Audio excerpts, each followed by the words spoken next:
నమస్తే, welcome to I news. భారతదేశంలో gold లోన్లకు రికార్డు స్థాయిలో రెక్కలు వచ్చాయి.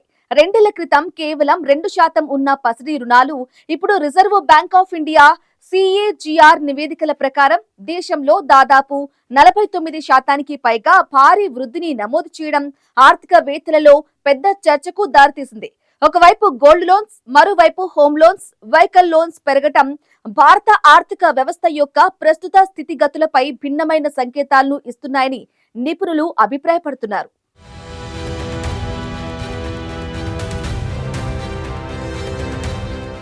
దేశంలో గత 2 ఏళ్లలో గోల్డ్ లోన్లు 49% పెరగడంపై ఆర్థిక వ్యవస్థ ఇచ్చే సంకేతాలు ఏమిటి?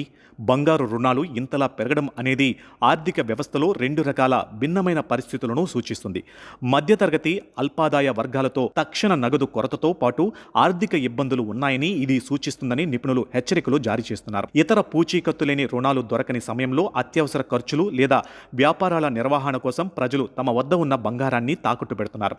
కారణం, బ్యాంకులు, ముత్తూట్, మనప్పురం లాంటి ఎన్బిఎఫ్సి సంస్థలు ఎలాంటి క్రెడిట్ స్కోర్ నిబంధనలు లేకుండా నిమిషాలలోనే గోల్డ్ లోన్లు ఇస్తూ ఉండడం కూడా ఈ వృద్ధికి ఒక కారణం. అలాగే చిన్న వ్యాపారులు, స్వయం ఉపాధి పొందేవారు తమ వ్యాపార పెట్టుబడుల కోసం తక్షణ మూలధనంగా బంగారు రుణాలపైన ఎక్కువగా ఆధారపడుతున్నారని నిపుణులు చెబుతున్నారు. అలాగైతే ఇల్లు, వాహన రుణాలు పెరిగితే అది దేనికి సంకేతం?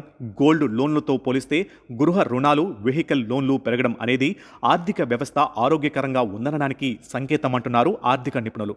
ఇల్లు లేదా కారు కొనడం అనేది దీర్ఘకాలిక పెట్టుబడి. ప్రజలు భవిష్యత్తులో తమ ఆదాయాలు స్థిరంగా ఉంటాయని నమ్మినప్పుడే ఇలాంటి పెద్ద రుణాలను తీసుకుంటారు. దేశంలో మధ్యతరగతి జనాభా పెరగడం, వారి జీవన ప్రమాణాలు మెరుగుపడడాన్ని ఇది సూచిస్తుంది. రియల్ ఎస్టేట్, ఆటోమొబైల్ రంగాలు పెరిగితే వాటితో ముడిపడి ఉన్న సిమెంట్, స్టీల్, పెయింట్స్తో పాటు కొన్ని వందల అనుబంధ పరిశ్రమలకు డిమాండ్ పెరుగుతుంది. ఇది దేశ స్థూల జాతీయోత్పత్తికి అంటే జీడిపి వృద్ధికి ఇది బలమైన సంకేతం. దీన్ని బట్టి చూస్తే ఇల్లు, వాహన రుణాల పెరుగుదల దేశం ఆర్థికంగా ముందుకు వెళ్తుందని చెప్తుంటే, గోల్డ్ లోన్ల విపరీతమైన పెరుగుదల మాత్రం సమాజంలో ఒక వర్గం ఇంకా ఆర్థిక ఒత్తిడిని ఎదుర్కొంటుందని హెచ్చరిస్తుంది. ఆర్థిక వ్యవస్థ సమతుల్యంగా ఎదగాలి అంటే అడుగున ఉన్న వర్గాలు ఆదాయాలు కూడా పెరగాల్సిన అవసరం ఎంతైనా ఉంది. ఈ పసిడి రుణాల వృద్ధిని గమనిస్తున్న రిజర్వ్ బ్యాంక్ ఆఫ్ ఇండియా ఇప్పటికే బ్యాంకులు, ఆర్థిక సంస్థలను అప్రమత్తం చేసింది. ముఖ్యంగా గోల్డ్ లోన్లలో నిబంధనలు ఉల్లంఘనలు జరగకుండా లోన్ టు వాల్యూ ఎల్టీవీ రేషియోను ఖచ్చితంగా పాటించాలని ఆదేశించింది. ఆగస్టు 2026 నాటికి వ్యవస్థీకృత గోల్డ్ లోన్ మార్కెట్ వేగంగా విస్తరిస్తుంది.